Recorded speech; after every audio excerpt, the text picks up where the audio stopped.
Non, mais ça nous a beaucoup excité, amusé l'idée de se dire qu'on pouvait être tous les deux dans un jeu où on allait profiter de notre complicité pour se cacher, pour se faire chasser. Enfin bon, c'est évidemment très attrayant, très excitant.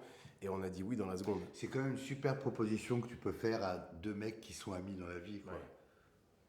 On peut la proposer à deux ensemble. On l'a proposé à Franck, ils lui ont demandé avec qui il voulait le faire, et je suis arrivé en 5e place, et j'ai dit oui, moi. Et je crois que les autres ne pouvaient pas. C'est ça, hein, Franck, le 5e choix. Non, la vérité, j'aurais absolument pas pu le faire sans Ramzy. D'abord parce que il faut quelqu'un en qui on a ultra confiance. Et puis surtout, je savais qu'on partait pour 10 jours et 10 nuits de grande rigolade. Et puis surtout, quand les gens vont découvrir cette cavale, ils vont découvrir que c'est nos deux cerveaux mixés qui ont trouvé cette cavale. Parce que on a vu des extraits où on va chez mon pote dresseur, mais en fait, le but ultime, c'est d'aller rejoindre un endroit que Ramzy connaît très bien et des gens qui connaît très bien qui sont clairement inatteignables. Impossible. Voilà, et donc c'est le mélange de nos deux compétences et de nos deux réseaux qui fait qu'on a pu mener cette cavale à bien. Vous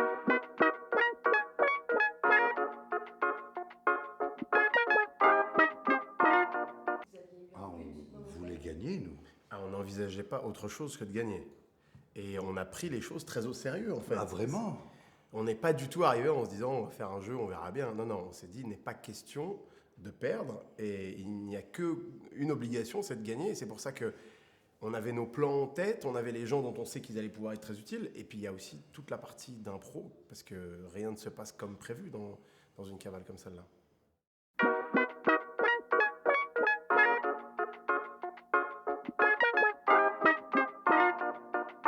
Non, sur nos aides, C'est ce que j'allais dire. Sur nos aides, on a appris quelque chose, oui. ben oui, parce que là, nous, il n'y a pas de grande surprise. Ça fait 15 ans qu'on est presque tous les jours ensemble. Donc, Mais les gars qu'on a appelés, ouais. on a vu à quel point ils étaient OK, et jusqu'à même après, quand ils se faisaient interroger par nos poursuivants, à quel point on pouvait compter sur eux, vraiment. Bon, ça, on l'a vu. Ouais, ça nous a beaucoup aidé à avoir encore plus de confiance et d'amour pour les gens qu'on a sollicités.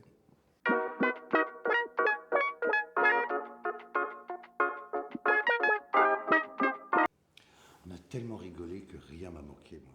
On était en cavale, c'est une expérience unique et super. Et moi, rien m'a manqué. Le fait de ne pas avoir de téléphone, bah, je savais que je l'avais pas perdu. Je savais que je devais pas l'allumer parce que si je l'allumais, on était repéré que c'est une cavale. Donc tout ça, c'est excitant et rien m'a manqué, au contraire. Puis je savais que ça allait durer que 10 jours aussi, hein, donc ça va. Pareil pour vous. Oui, pareil. Question d'après.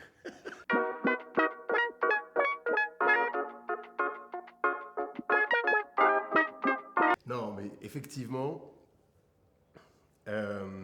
ça m'a rappelé un petit peu quand je suis parti faire rendez-vous en terre inconnue, où on n'a pas le téléphone, mais tout le monde sait autour de nous qu'on n'a pas le téléphone. Donc on a le droit de ne pas répondre, et c'est pas grave, et c'est un confort incroyable.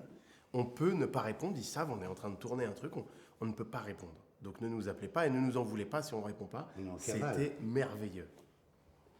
Un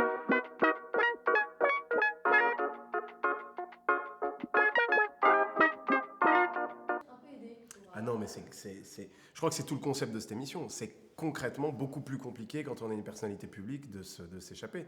Notre grosse inquiétude à nous, c'était qu'on nous prenne en photo, qu'on nous demande des photos qu'on a évidemment pour habitude de faire et de jamais refuser aux gens qui nous demandent des photos dans la rue.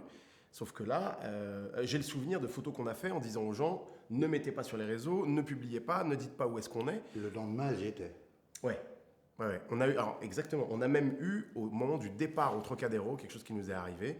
C'est des jeunes filles qui sont venues nous demander une photo à Ramzy et moi. On leur a dit, s'il vous plaît, ne postez pas. 2 jours après, la photo de nous au Trocadéro, prêts à partir avec nos sacs en cavale, était postée. Voilà. Donc notre complication, ça a été ça. C'est qu'on a pour habitude de jamais refuser les photos avec les gens, sauf que là, vraiment, ça tombait très mal d'être pris en photo. Et en même temps, cette complication était un avantage certaines fois, comme la fois où on a gratté la voiture de chez les jeunes. Là, Oui.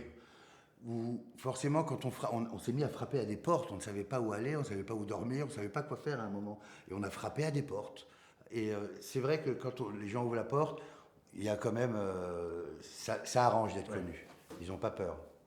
Est-ce que vous avez revisité C'est son slip. Lui, là, vraiment, c'est son slip. Hein. C'est une chose à changer de la cavale. Ça n'a pas changé en 10 jours. Ça.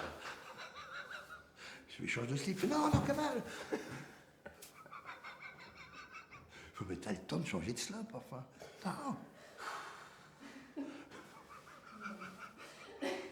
Oh, on n'aura pas mieux que celle-là. Je pense que c'est une bonne fin, non? En tout cas, élégante. Qu'est-ce que vous auriez changé pour votre cavale? Son slop. Générique.